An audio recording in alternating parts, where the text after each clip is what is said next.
மின்துறை அமைச்சர் அவர்கள் மின்வாரியத்தினுடைய தலைமை அலுவலகத்திலும் மற்ற பல இடங்களிலும் மின்வாரியத்திலிருந்து 18 ஹார்ட் டிஸ்கில் காணாமல் போயின, அவற்றில் முக்கிய ஆவணங்கள் எல்லாம் அதில் இருந்தன என்று ஒரு கருத்தை வெளியிட்டார்கள். அவர் சொன்னது 18 ஹார்ட் டிஸ்க், கிடைத்ததாக சொன்னது 38 ஹார்ட் டிஸ்க். ஆக மின்வாரியத்தில் 18 ஹார்ட் டிஸ்க் காணான்னா 38 கிடைக்கப்பட்டிருக்கிறது. மின்துறை அமைச்சர் மாண்புமிகு பேரவைத் தலைவர் அவர்களே, நான் கடைசியாக தான் பதில் உரை சொல்லலாம்னு நினைச்சேன். ஏன்னா இந்த வழக்கை பற்றி பேசியதனால் இது உடனே பதில் சொல்லாம நினைச்சோம். முதலாவதாக மாண்புமிகு நம்ம உறுப்பினர் அவர்கள் சொன்னது வந்து நல்ல மைக் நல்ல உங்க பக்கம் தெரிவிக்க. மாண்புமிகு உறுப்பினர் அவர்கள் சொன்ன விஷயம் வந்து, அதாவது கடந்த 2 மாதங்களாக நிறைய ஒரு 3,70,000 கனெக்ஷன்ஸ் வந்து நம்ம ரீஅசஸ்மென்ட் பண்ணிட்டு இருக்கோம். அது குறித்து அவர் சொல்லியிருந்தார். அதாவது இது குறித்து சமூக வலைதளங்களில் ஒரு சில இதுல வந்து பார்த்தப்ப நிறைய இடத்துல வந்து அதிகப்படியாக எங்களுக்கு மின் கட்டணங்கள் வந்துள்ளது என்ற சமூக ஊடகங்கள்ல ஒரு சில இடங்களுக்கு வந்தது. சோ அதற்கப்புறம் இது என்னன்னு விசாரிக்கணும், ஏன்னா பொது தளங்கள்ல வந்துட்டே இருக்குன்னு சொல்லிட்டு மின்சார வாரியம் தானாக முன் வந்து ஒரு அதிகப்படியாக போன வருஷத்திற்கும் அதுக்கு முந்தின வருஷத்தோட கம்பாரிசனை பார்த்து நம்ம தானாக முன் வந்து ஒரு 3,70,000 கனெக்ஷன்ஸ், எதெல்லாம் வந்து 3 மடங்கு 4 மடங்கு அதிகப்படியாக கட்டணங்கள் போன ஆண்டை கம்பேர் பண்றப்ப வந்திருக்கோ அவங்களுக்கு வந்து நம்ம தானாக முன் வந்து நம்ம ரீஅசஸ்மென்ட் பண்ணலாம்னு சொல்லிட்டு சுமார் 3,70,000 கனெக்ஷன்ஸை ரீஅசஸ்மென்ட் பண்ணோம். அது சம்பந்தப்பட்ட சுற்றறிக்கை தான் அவர் குறிப்பிட்ட சுற்றறிக்கை. அது தானாக முன் வந்து அது குறித்து கூட திமுகவின் தலைவர் வந்து இல்ல கம்ப்ளைண்ட் வந்ததுன்னு சொன்னால் அதுதான் நான் கிளாரிஃபை பண்ணிருந்தேன். எந்த கம்ப்ளைண்ட் 3,70,000 கம்ப்ளைண்ட் வரல, மின்சார வாரியம் தானாக முன் வந்து அந்த அசஸ்மெண்ட் பண்ணோம். சோ அந்த அசஸ்மெண்ட் அடிப்படையில் கடைசியில் பாத்தீங்கன்னா சுமார் 2,719 மட்டும்தான் மிஸ்மேட்ச். அப்ப நம்ம பண்ண எல்லா 3,70,000 எல்லாத்தையும் கம்ப்ளீட் பண்றப்ப 2,719 தான் மிஸ்மேட்ச். அதுவும் எதனாலன்னு பாத்தீங்கன்னா meter defect 1,350, wrong meter reading, அது வந்து அங்க போறப்ப மேனுவலா நடக்கிற ராங் மீட்டர் ரீடிங்ல 1,369. இது வந்து எல்லா காலகட்டங்களிலும் ஒரு 0.5 to 6% அது வந்து நடக்கக்கூடிய விஷயங்கள் தான். ஆனால் எதனால இவ்வளவு வேரியேஷன் மக்கள் இவ்வளவு வேரியேஷனை பாக்குறாங்க அப்படின்னு பார்த்து நம்ம திரும்ப அசஸ் பண்ணப்போ கடந்த மாதங்களில், அதாவது டேபிள் ரீடிங் என்ற ஒன்றை வந்து கடந்த காலங்களில் அவங்க எல்லாம் ஃபாலோ பண்ணிட்டு இருக்காங்க. அந்த டேபிள் ரீடிங் என்னன்னு பாத்தீங்கன்னா அசஸ்மெண்ட் செய்யாமலேயே தானாக அங்கே அசஸர்ஸ் உட்காந்து அந்த முந்தைய ரீடிங்கை பதிவு செய்யற வழக்கம் பல காலங்களாக இருந்து வந்துள்ளது. தேர்தல் அந்த மாதங்களில், அதாவது ஏப்ரல் மாதங்களில் அவங்க அசஸ்மெண்ட் எடுக்காம முந்தைய ரீடிங்ல பல இடங்கள்ல, பெரும்பாலான இடங்கள்ல முந்தைய ரீடிங், அதாவது ஜனவரி மாசம் என்ன ரீடிங் எடுக்கப்பட்டிருக்கோ அதையே பதிவு செய்து வைத்துள்ளார்கள் பெரும்பாலான இடங்களில். சோ நம்ம ஆட்சி வந்த பிறகு எல்லாம் மேனுவலா கண்டிப்பா ரீடிங் எடுக்கணும், எல்லாம் அசஸ் பண்ணி பண்றப்ப அப்ப நேரடியாக போகும் பொழுது கடந்த 4 மாதங்களும் ஏன்னா அந்த ரீடிங் எல்லாம் மொத்தமாக வரும் பட்சத்தில் நிறைய இடத்துல அந்த மிஸ்மேட்ச் இருக்கு. சோ அதுதான் முக்கியமான காரணமா. ஏன்னா இந்த அசஸ்மெண்ட் எல்லாம் முழுவதுமாக முடிந்த பிறகு பெரிய அளவுல எந்த அளவுலயும் மிஸ்மேட்ச் இல்ல. அப்ப என்ன காரணம்னு பார்த்தால் முந்தைய காலங்கள்ல சரியாக மேனுவலா போய் ரீடிங் எடுக்காமல், நேரடியாக போய் ரீடிங் எடுக்காமல் அது வந்து டேபிள் ரீடிங் என்ற பெயரில் போட்ட காரணம். அதை வருங்காலங்களில் கண்டிப்பாக நேரடியாக போய் எடுக்க வேண்டும். அதுலயும் ப்ளூடூத் வழியாக மொபைல் எடுக்கணும்னு சொல்லி வலியுறுத்தி ஆல்ரெடி அதை உத்தரவிடப்பட்டுள்ளது. அடுத்த கட்டமாக நிறைய இடத்துல மின்சார தட்டுப்பாடு இருக்குன்னு சொல்லியிருக்கிறார், அதுக்கான தளவாடங்கள் இல்லைன்னு சொல்லியிருக்கிறார். நம்ம அதுக்கு முன்னாடி ஒரு விஷயம் மட்டும், இந்த மின்சார வாரியம் கடந்த 5 ஆண்டுகளில் பட்ட பாடம் நம்ம ஒரு நிமிஷம் விளக்கணும்னு காட்டுறோம். அதாவது நம்ம மன்னிக்கணும், கரூர் முன்னாள் சட்டமன்ற உறுப்பினர் திரு சட்டமன்ற உறுப்பினர், கோயம்புத்தூர் சட்டமன்ற உறுப்பினர், கரூர் சட்டமன்ற உறுப்பினர் நினைச்சேன், கோயம்புத்தூர் சட்டமன்ற உறுப்பினர் அவர் தான் 2021 உட்காருங்க, 2021 இந்த துறைக்கு உட்காருங்க, அதான் சொல்லிட்டு இருக்காங்க. 2021 அண்ணா அவை முன்னவர் 2021 உட்காருங்க, 2021 அமைச்சராக இருந்தார். அதான் நான் தான் திருத்திக்கிறேன்னு சொல்றேன், அமைச்சராக இருந்தார். இல்ல எல்லாத்துக்கும் எதிர்கட்சி தலைவர் சொன்னதை நீக்கிட்டீங்களா? அவர் சொன்னதை நீக்கிட்டீங்களா தலைவரே? இல்ல எதிர்கட்சி மாண்புமிகு சங்கி அமைச்சர், மன்னிக்கணும், மாண்புமிகு எரிசக்தி துறை அமைச்சர் அவர்கள் பேச இல்ல மாண்புமிகு பாத்ரூம்ல நீக்கிட்டீங்களா? மாண்புமிகு பாத்ரூம்ல 3 மணி நேரம் உட்கார்ந்து இந்த எதிர்கட்சி தலைவர் நான் சொன்னா பாத்ரூம்ல 3 மணி நேரம் எவ்வளவு நேரம்? 5 நிமிஷம் ஆகுமா? உட்காரணும். எல்லாருக்கும் பேச தெரியும், உட்காருங்க. பாத்ரூம்ல 3 மணி நேரம் உட்கார்ந்து இந்த எதிர்க்கட்சி தலைவர் சொல்றதுக்கு 5 நிமிஷம் ஆகாது. உட்காரணும், என்ன பேசணுமோ மாண்புமிகு இதெல்லாம் தேவையில்லாத வார்த்தைகளை பேசினால் எங்களுக்கும் பேச தெரியும். எங்களுக்கும் பேச தெரியும். எங்களுக்கும் பேச தெரியும். தேவையில்லாத வார்த்தைகளை பேசினால் எங்களுக்கும் பேச தெரியும். மாண்புமிகு என்னவோ அதுதான் பேசணும். இல்ல மாண்பு உறுப்பினர் இந்த கரூர் மாண்பு உறுப்பினர் இந்த கம்பெனி என்ற வார்த்தையை நீங்க வந்து அவைக்குள் நீக்கிறேன். நீக்கிட்டீங்களா? நீக்கியாச்சா? சரி. நீங்களே பேசி திருத்திக் கொண்டீர்கள். இருந்தாலும் அது அவைக்குள் அந்த வார்த்தை நீக்கப்படுகிறது. சரி சரி, நீக்கியாச்சா? உட்காருங்க. அதான் நீக்கிட்டாங்களா? மாண்பு எதிர்க்கட்சி நீங்க பேசு. மாண்பு எதிர்க்கட்சி தலைவர் உட்காருங்க. மாண்பு எதிர்க்கட்சி தலைவர் உட்காருங்க. மாண்பு எதிர்க்கட்சி தலைவர் நீங்களா உட்காருங்க. நீங்களா உட்காருங்க. அந்த பதார் அவரை உட்காருங்க. மாண்பு எதிர்க்கட்சி தலைவர் நீங்க மட்டும் நீங்க இல்லைங்க. மாண்பு எதிர்க்கட்சி தலைவர் பேச அனுமதிச்சிருக்கேன். அவர் பேச அனுமதிக்க நீங்களே அதை அப்டேட் பண்றீங்களா? அவர் பேசுறத நீங்க பேசுங்க. தலைவர் அவர்களே, இப்போ தமிழ்நாட்டில் யார் யாரு பாத்ரூம்ல எவ்வளவு நேரம் உட்கார்ந்துருக்காங்க அப்படின்னு கண்காணிக்கிறதுக்கு ஒரு தனி அமைச்சர் வச்சிருக்கீங்களா என்பதை நான் கேட்க விரும்புறேன். பொதுப்பணித்துறை அமைச்சர் அவர்கள். பேரவைத் தலைவர் அவர்களே, இந்த விவாதம் மானிய கோரிக்கைக்கான விவாதம் எல்லாருக்கும் தெரியும். பேச விடுங்க.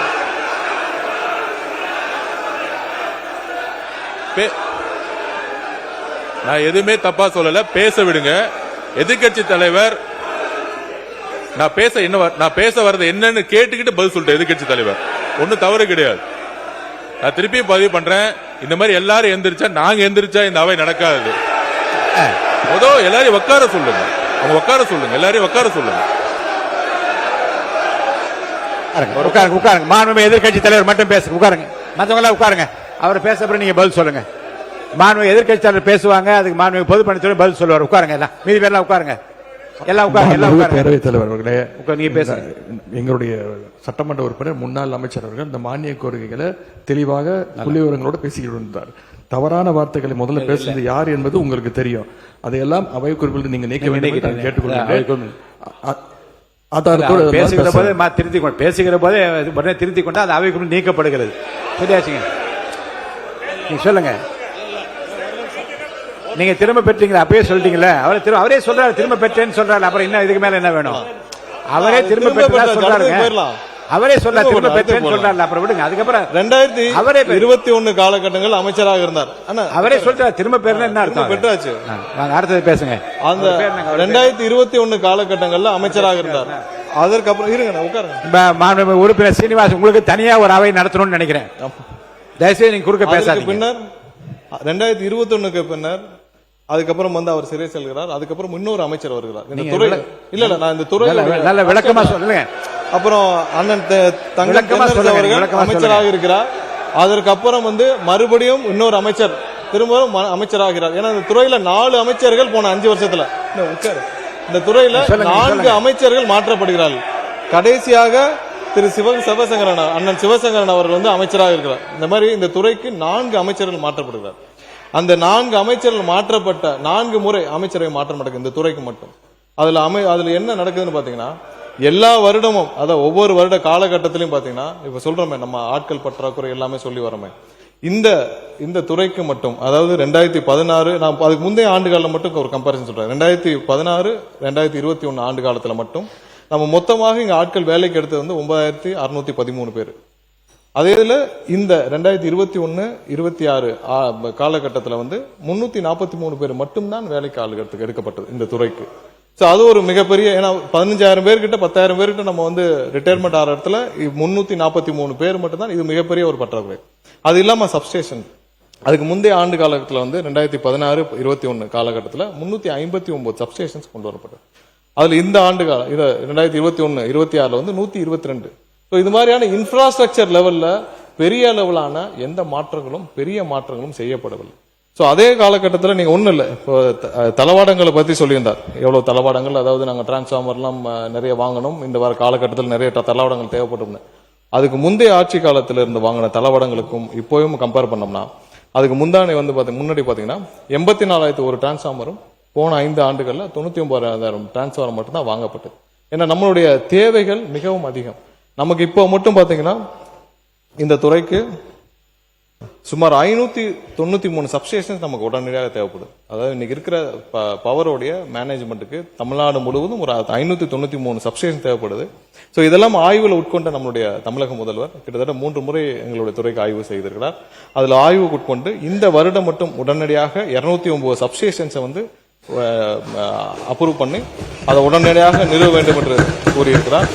அடுத்து வர சில ஆண்டுகள்ல வந்து 263 சப்ஸ்டேஷன்ஸ் வந்து நம்ம நிறுவ வேண்டும் கேட்டுக்கிறார். இது இல்லாமல் பதில் உரையில் நீங்க விளக்கமா சொல்லிக்கிறோம். அவங்க இப்ப கேட்ட அந்த சியூஜி நம்பருக்கும் கேட்டிருந்தார். சியூஜி நம்பர் ஏர்டெல்ல வந்து அவர்களே வந்து அதுல சேவையில பிரச்சனையா இருந்து அது இப்ப நிறுத்தப்பட்டது. அது நிறுத்தப்பட்ட காரணத்தினால் நம்ம அதை திரும்ப அந்த நம்பரை வந்து இது மாற்ற முடியுமான முயற்சி செய்தோம். அதுல டெக்னிக்கல் ப்ராப்ளம் இருந்தனால புதிதாக வேற வெண்டர்ட்ட நம்ம நம்பர் வாங்கி அதுவும் நேற்றிலிருந்து பயன்பாடுக்கு வந்துவிட்டது. நன்றி. மாண்பு உறுப்பினர் வி செந்தில் பாலாஜி அவர்கள், முன்னாள் அமைச்சர்.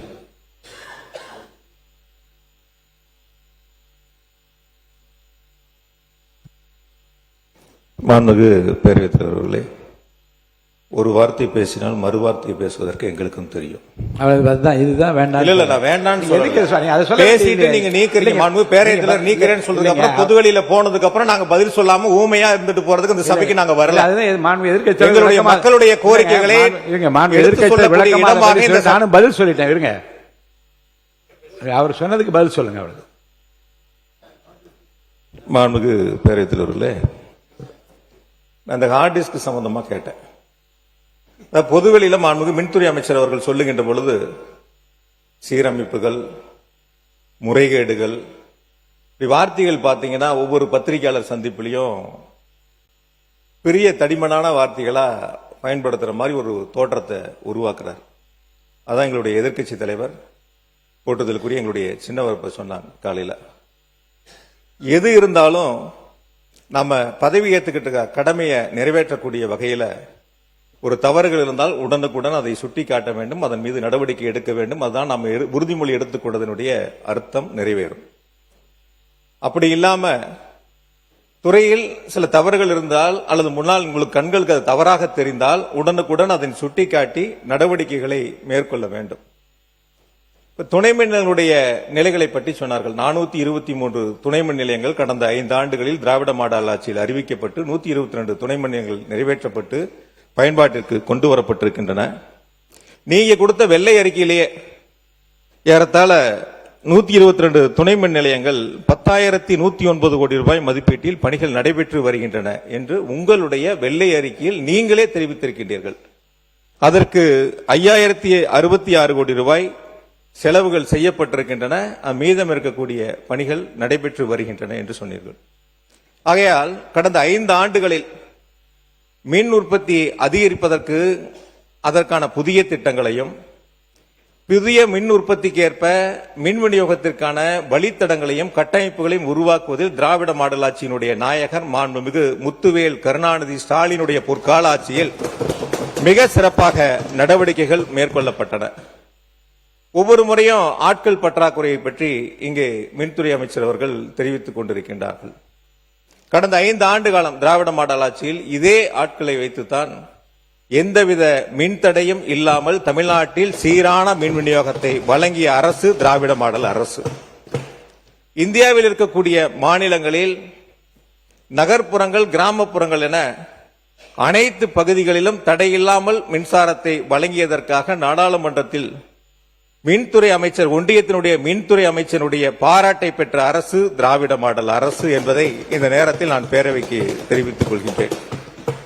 ஆக துணை மின் நிலையங்களுடைய அமைப்புகள் ஒரு பக்கம் இருக்கின்ற பொழுது கூடுதலாக மின் வழித்தடங்கள் எவ்வளவு அமைக்கப்பட்டிருக்கிறது என்று சொன்னால், இஎஸ்எட் லைனை பொறுத்த வரைக்கும் 4003 கிலோமீட்டர். இது நீங்க வெள்ளை அறிக்கையிலேயே கொடுத்திருக்கிறீங்க எவ்வளவு அமைக்கப்பட்டிருக்கிறது. ஹெச்எட் லைனை பொறுத்த வரைக்கும் 25,963 கிலோமீட்டர். எல்டி லைனை பொறுத்த வரைக்கும் 23,173 கிலோமீட்டர் கடந்த 5 ஆண்டுகளில் மின் வழித்தடங்கள் அமைக்கப்பட்டிருக்கின்றன. 99,000 மின்மாற்றிகள் கடந்த 5 ஆண்டுகளில் அமைக்கப்பட்டிருக்கின்றன. இதுவரை தமிழ்நாடு அரசினுடைய வரலாற்றில் ஓர் 5 ஆண்டுகளில் 99,000 புதிய மின்மாற்றிகள் அமைக்கப்பட்ட அரசு திராவிட மாடல் அரசு என்பதை இந்த நேரத்தில் நான் பெருமையோடு இந்த அவைக்கு நான் சுட்டிக்காட்டுகின்றேன். ஆகையால் மின் கட்டமைப்பு என்பது ஒரு பக்கம் முழுமையாக வலுப்படுத்தப்பட்டு மின்சார விநியோகத்திற்கான நடவடிக்கைகள் எடுக்கப்பட்டதோடு இன்னும் மிக முக்கியமாக இந்த கொள்கை விளக்க குறிப்பு நேற்று நைட் 10 மணிக்கு வந்துச்சு. 10 மணிக்கு கொடுத்தாங்க. 6 துறைகள் இருக்கு, 6ஐயும் படிக்கணும். நான் நைட்டு தூங்கும்போது மணி 3:30, காலையில் எந்திரிக்கும் போது திரும்ப 5:30. மாண்புமிகு உறுப்பினர், ஏற்கனவே நேற்று கூட நான் இதை பற்றி இங்கே வந்து அறிவுறுத்தினேன். மாண்புமிகு அமைச்சர் பெருமக்களுக்கும் மாண்புமிகு அமைச்சர் பெருமக்களுக்கும் துறை சார்ந்தவர்களுக்கும் நான் ஏற்கனவே அறிவிப்பு நான் சொல்லியிருக்கிறேன். இந்த மானிய கோரிக்கைகள் மீது பேசுகின்றவர்களும் அல்லது உறுப்பினர்களும் படித்தாதான் நாம் என்னென்ன சீரிய திட்டங்களை எல்லாம் கொண்டு வந்திருக்கிறோம் என்று மக்களிடம் கொண்டு போய் சேர்க்க முடியும். அந்த குறையை நிறைவாக்குவதும் சரிவை சரி கட்டுவதற்கும் படித்தால்தான் தெரியும். அப்ப படிப்பதற்குரிய வாய்ப்பை தர வேண்டும் என்றால் ஒரு நாள் முன்னதாகவே, அல்லது நான் 5 நாள் என்று முதலில் அறிவித்திருந்தேன், அப்புறம் அது 3 நாட்கள் என்று சொன்னால் ஒரு நாள் முன்னதாக அடித்தால்தான் படித்து விட்டு வருவதற்கு ஏதுவாக. அந்த வகையில் அனைத்து துறை சொல்ல முன்னாள் முதலமைச்சர் எடப்பாடி பழனிசாமி 2 நாள் முன்னே கொடுப்பேன் என்று சொல்கிறார். இப்போதும் ஒரு நாள் முன்னதாக மாண்புமிகு உறுப்பினர்கள்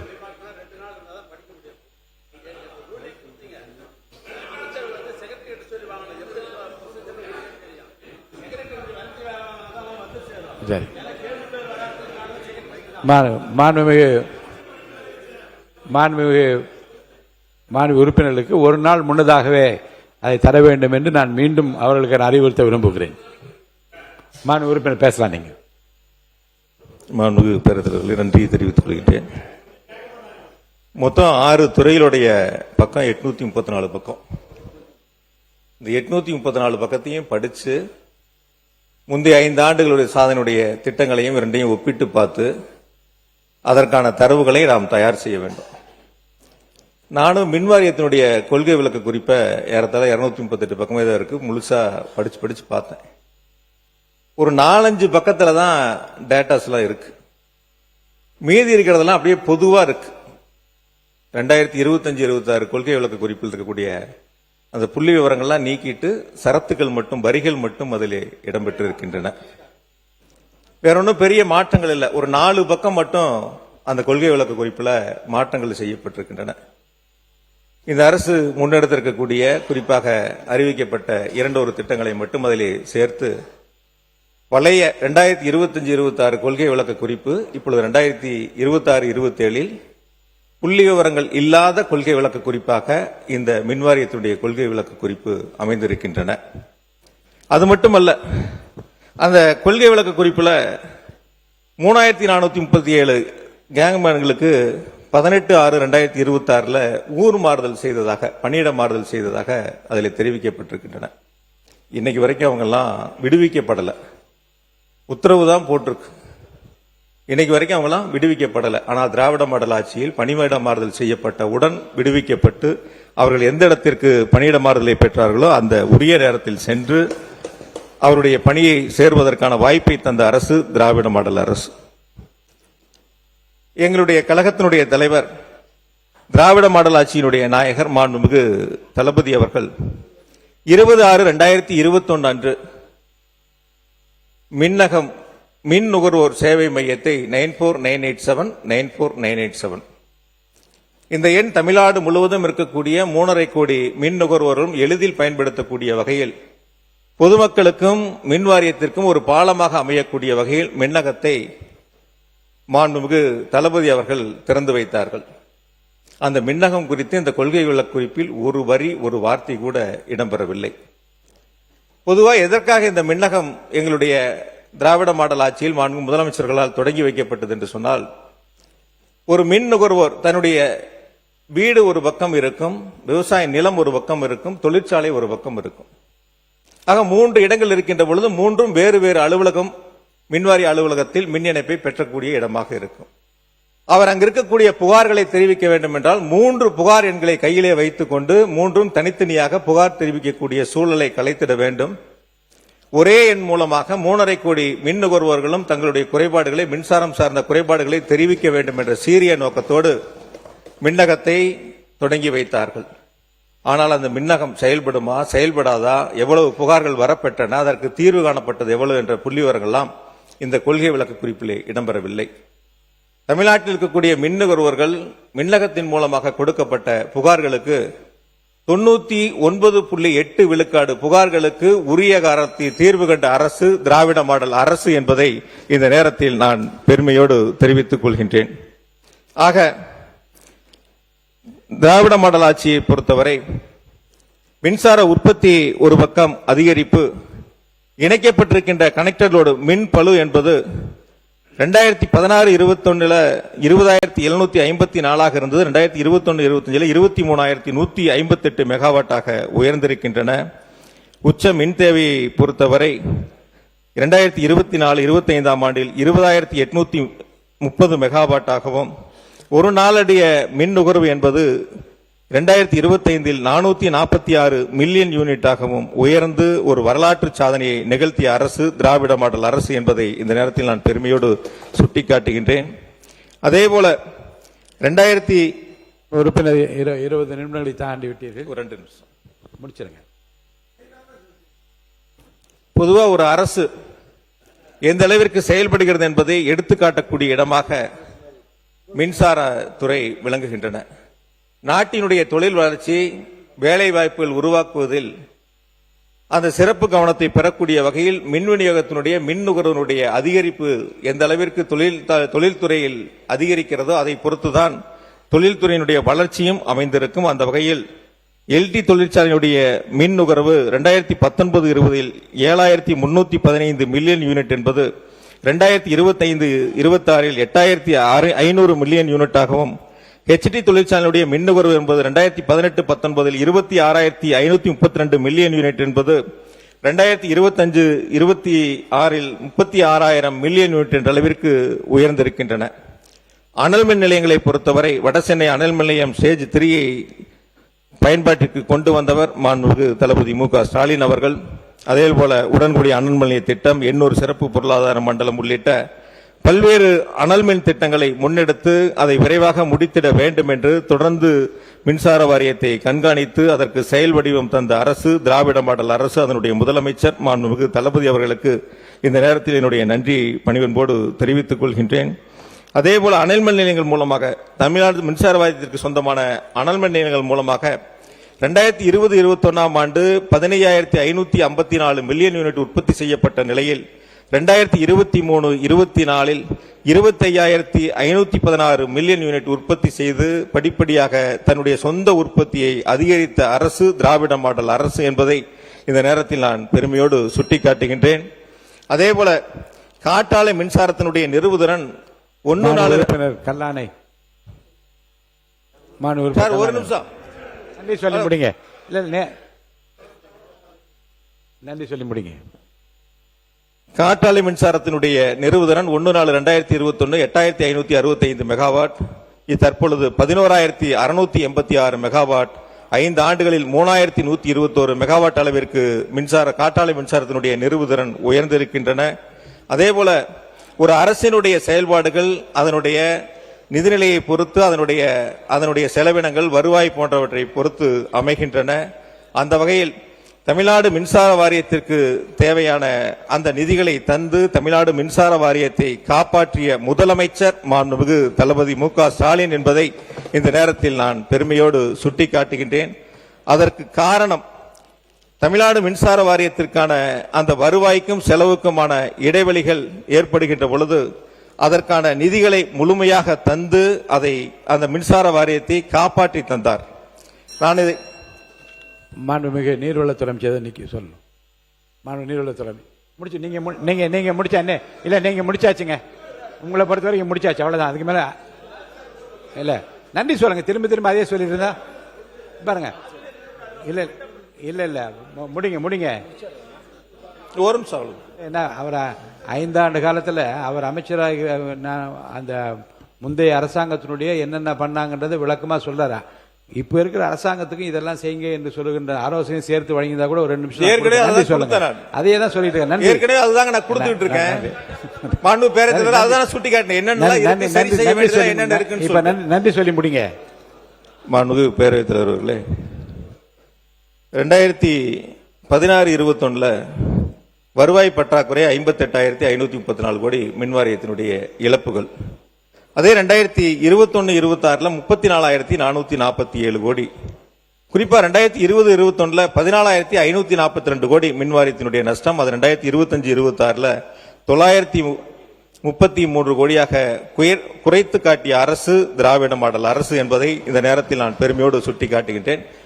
அதாவது வாரியத்தினுடைய செயல்பாட்டுக்கு ஒரே ஒரு உதாரணத்தை மட்டும் சொல்லி நேரத்தில் அருமை கருதி நிறைவு செய்கின்றேன். உலர் சாம்பல் விற்பனர் நம்முடைய அனல் மின் நிலையத்தில் அது 2020-21 ஒரு வருஷம் 92 கோடி வருமானம். அதே 2024-25 241 கோடி வருமானம். வட்டியை குறைப்பது, செலவினங்களை குறைப்பது, அதே போல மற்ற சிக்கன நடவடிக்கைகள் மூலமாக தமிழ்நாடு மின்சார வாரியத்தினுடைய இழப்புகளை குறைத்து அதற்கான திட்டங்களை முன்னெடுத்த அரசு திராவிட மாடல் அரசு என்பதை இந்த நேரத்தில் நான் பெருமையோடு சுட்டிக்காட்டுகின்றேன். சிறப்பு திட்ட செயலாக்கத்துறையின் மூலமாக எங்களுடைய சட்டமன்றத்தினுடைய எதிர்க்கட்சி தலைவர் அந்த துறையை மிக சிறப்பாக வழிநடத்தி ஒரே லைன் தான் சார். சார் ஒரு லைன் அவ்வளவுதான். இல்ல போதும் சார் ஒரே லைன். இல்ல போதுங்க. மாண்புமிகு அமைச்சர் பதில் சொல்லுங்க. போதுங்க. You should have some compassion on இது என்ன நடக்குதுன்னு தெரிஞ்சு முடியாது. உட்காருங்க. இதுங்க திருப்பி இப்பதான் சிறப்பு திட்டத்துறைக்கு அவர் போனா எப்ப முடிக்கிறது? அது உட்காருங்க. சொல்லிட்டோம். இல்ல மாண்புமிகு மின்துறை அமைச்சர் சொல்லிட்டேன். உங்களை அனுப்புறேன். மாண்புமிகு பேரவைத் தலைவர் அப்ப நன்றி சொல்லி முடிங்க. நீங்க முடிங்க. உட்காருங்க. ஒரே வரி இறுதியாக மாண்புமிகு மின்துறை அமைச்சர் அவர்களுக்கு தமிழ்நாடு மின்சார வாரியத்தினுடைய கடன் 2,47,000 கோடி என்று பல்வேறு காலகட்டங்களை சுட்டிக்காட்டியிருக்கிறார். கடந்த காலங்களில் 1,59,000 கோடியாக இருந்தது. ஒரு ஆண்டுக்கு 15,000 கோடி வட்டி கட்டி அந்த கடன் சுமை அதிகரித்திருக்கின்றன. ஒரே ஒரு கேள்வி மட்டும் இறுதியாக, தாவேக அரசில் 5 ஆண்டுகள் மின் வாரியத்தில் கடனே வாங்க மாட்டீர்களா? கடன் அதிகரிக்காதா? புதிய திட்டங்களுக்கு அரசு நிதிகளை கொடுக்குமா? அல்லது முதலமைச்சரிடத்தில் நிதிகளை கேட்டு மின் வாரியத்தினுடைய கடன் சுமை ஏறாமல் நீங்கள் பார்த்துக் கொள்வீர்களா என்பதை மட்டும் இந்த பேரவைக்கு தெரிவிக்க வேண்டும் என்று கேட்டு, தமிழ்நாடு மின்சார வாரியம் என்பது திராவிட மாடல் ஆட்சியில் மக்களுக்கு மின்வெட்டு இல்லாத மாநிலமாக, விவசாயிகளுக்கு 24 மணி நேரம் மும்முனை மின்சாரம் வழங்கிய அரசாக திராவிட மாடல் அரசை நடத்தியவர் மாண்புமிகு முத்துவேல் கருணாநிதி ஸ்டாலின் என்பதை இந்த பேரவைக்கு தெரிவித்து நன்றியோடு நிறைவு செய்கிறேன். நன்றி, வணக்கம். பேரவைத் தலைவர்களே, தொகுதி கோரிக்கை சம்பந்தமா உங்கள்கிட்ட எழுதி கொடுத்தாரு. நீங்க அவையில் பதிவு செய்து கொள்ள வேண்டும் என்று கேட்டுக்கொள்கிறேன். மாண்புமிகு மின்துறை அமைச்சர் அவர்கள். மாண்புமிகு பேரவைத் தலைவர் அவர்களே, நமது சட்டமன்ற உறுப்பினர் சொல்ற போது, அதாவது 3000க்கும் மேற்பட்ட கேங்மேனுடைய டிரான்ஸ்பர் பத்தி சொல்லியிருந்தார். நாங்க குறிப்பிடப்ப அதான் சொல்லியிருக்கோம். அதாவது இங்க ஆட்கள் பற்றாக்குறை கண்டிப்பா இருக்கு. பற்றாக்குறை காரணமாக ஒரு சில இடங்களில் அவர்களுக்கு தேவையான பேக்கப் ஆள் இல்லை, அதனால டிரான்ஸ்பர் பண்ண முடியல. ஏன்னா கடந்த ஆண்டுகளில் 343 பேர் தான் நம்ம எடுக்கப்பட்டிருந்தோம். சோ அது ஒரு முக்கியமான விஷயம். அடுத்ததாக ஏதோ செய்தியாளர் சந்திப்பின் போது ஏதோ தடித்த வார்த்தைகளால் ஏதோ முறைகேடுகள் அப்படிலாம் சொன்ன மாதிரி சொன்னார். நாங்க எதுவும் சும்மா பொதுவான யாரும் எதுவும் சொல்லல. இந்த துறையில் அமைச்சராக வந்த பொழுது முதல்வருடைய உத்தரவின் பேர்ல கடந்த 5 ஆண்டுகள் நடந்த அனைத்து டெண்டர்களையும் அனைத்து ஒப்பந்தங்களும் தீவிரமாக ஆராய்ந்து, அதுல 4 அமைச்சர்கள் மாறின பிறகும் எல்லாவற்றையும் ஆராய்ந்து 45 டெண்டர்களில் பெரிய அளவில் முறைகேடுகள் கண்டுபிடிக்கப்பட்டு, அது டிபிஎஸ்சி விஜிலன்ஸுக்கும் ரெஃபர் பண்ணப்பட்டு, வழக்கும் பதிவு செய்யப்பட்டு, அதுவும் தற்போது விசாரணை நடந்து வருகிறது. அவருக்கும் தெரியும் அது விசாரணையில் நடந்து வருகிறது. அது இல்லாமல் இப்ப கடன் வாங்கப்படும். ஏன்னா இது தனி நிறுவனம், இது கார்பரேஷன், இது பொதுத்துறை நிறுவனம். இந்த நிறுவனம் இது ஒரு அளவுக்கு தான் அரசு இதுக்கு நிதி கொடுக்குமே தவிர இது தானாக தாங்க இயங்கக்கூடிய ஒரு நிறுவனம். கடன் வாங்கி தான் செய்ய முடியும். ஆனால் கடனை வாங்குற போது அந்த கடன் எப்படி நம்ம பயன்படுத்துறோம் இருக்கும், எங்கெங்க பயன்படுத்தணும் இருக்கணும். பெரிய அளவில் ஆட்களும் வேலைக்கு எடுக்காமல், பெரிய அளவில் இன்ஃப்ராஸ்ட்ரக்சரும் நம்ம அதிகரிக்காமல், எதுவுமே செய்யாமல், அதுவும் ஏன்னா மற்ற துறையில் இருந்தப்போ அவர் மற்ற துறையில் இருந்தப்போ அவர் வேலைக்கு அதிகமா ஆள் எடுக்கக்கூடியவர் தான். ஆனால் இந்த துறைக்கு வந்த பிறகு போக்குவரத்தில் இருந்தப்போ நிறைய ஆட்களை வேலைக்கு எடுத்திருக்கிறார். அதெல்லாம் எடுத்தது போனவர்கள் நல்ல சிறப்பாக வேலைக்கு ஆட்களை எடுக்கக்கூடியவர் தான் அந்த முன்னாடி நம்மளுடைய சட்டமன்ற உறுப்பினர். ஆனால் இந்த துறையில் மட்டும் வேலைக்கு ஆட்கள் எடுக்கவில்லை. ஏன்னா அவருக்கு இது போக நிறைய மற்ற விஷயங்கள், மற்ற வேலைகள் நிறைய இருந்திருக்குது. அதனால கண்டிப்பாக இது கடனை வைத்து தான் சமாளிக்க முடியும். அதை எப்படி பயன்படுத்தணும் இருக்கு. கண்டிப்பாக ஒவ்வொரு ரூபாயும் மக்கள் பயன்பாட்டுக்கு இந்த வாரியத்திற்கு சரியாக பயன்படுத்தப்படும் என்பதை தெரிவித்துக் கொண்டு என்னுடைய பதில் உரையில் எல்லாவற்றையும் விரிவாக மாண்புமிகு எதிர்க்கட்சி தலைவர் உட்காருங்க. சொல்லுங்க. மாண்பு அமைச்சர் மின்துறை அமைச்சர் பேசிக்கிட்ட பொழுது 5 வருஷத்துல 4 அமைச்சர் நாங்க ஒரு இப்ப பாக்குறோம், இப்ப தாவேக அரசு எத்தனை அமைச்சர்கள் மாத்துறீங்களா இல்ல எல்லாரும் எல்லா அமைச்சர்களும் அப்படியே இருப்பாங்களா, எந்த மாற்றமும் இருக்காதாங்கிறத மக்கள் பொறுத்திருந்து பார்ப்பாங்க. அது முதலமைச்சருடைய சிறப்பு. இது யார் அமைச்சராக இருக்க வேண்டும், எந்த துறைக்கு யார் அமைச்சராக இருக்க வேண்டும், முதலமைச்சருடைய தனிப்பட்ட விருப்பம். அது ஆகையால ஒரு துறையில அதாவது சொல்லுகின்ற பொழுது கருத்துக்கள் அது போக்குவரத்து துறையில அதிக ஆட்கள் எடுத்தாங்க, இதுல ஒரு சரியான ஒரு சட்டமன்றத்தினுடைய நிகழ்வா தெரியல. அது நாங்களும் சொல்ல முடியும். நீங்க இது வரைக்கும் எஸ்சி கூட்டமே நடத்தல, மின் விநியோகத்துல மின்சார விநியோகத்தை செய்வதற்கான கூட்டமே நீங்க நடத்தல, அப்புறம் எப்படி சீரான மின் விநியோகம் செய்ய முடியும்? அதனாலதான் தமிழ்நாடு முழுக்க மின்வெட்டு ஏற்படுது. லேசா மழை பெஞ்சா சென்னையில 2 நாளா மழை இல்ல, கரண்ட் இல்ல. மின்துறை யதார்த்தம் சொல்றேன். நாங்க என்ன சொன்னோம்னா 4 அமைச்சர்கள் இந்த துறைக்கு மாற்றப்பட்டிருக்கு. 4 முறை அமைச்சரவை மாற்றம் நடந்திருக்கு. 4 முறை மாற்றப்பட்டு இந்த துறையில் என்னென்ன நடந்திருக்கு நம்ம சொல்றோம். அதெல்லாம் ஒன்றும் தப்பு இல்ல. அவர் ஏற்கனவே வேலைக்கு ஆள் எப்படி எடுத்தான்றதில் வேலைக்கு ஆள் எடுப்பதில் வல்லுனர். அது வல்லுனர்னு ஊருக்கே தெரியும். அது எடுத்தவரை இங்கேயே எடுக்கலன்னு தான் கேட்கிறோம். எடுத்திருந்தா நல்லபடியா இருந்திருக்கும், இப்ப நடந்திருக்கும். அடுத்ததுக்கு போகலாம். நன்றி.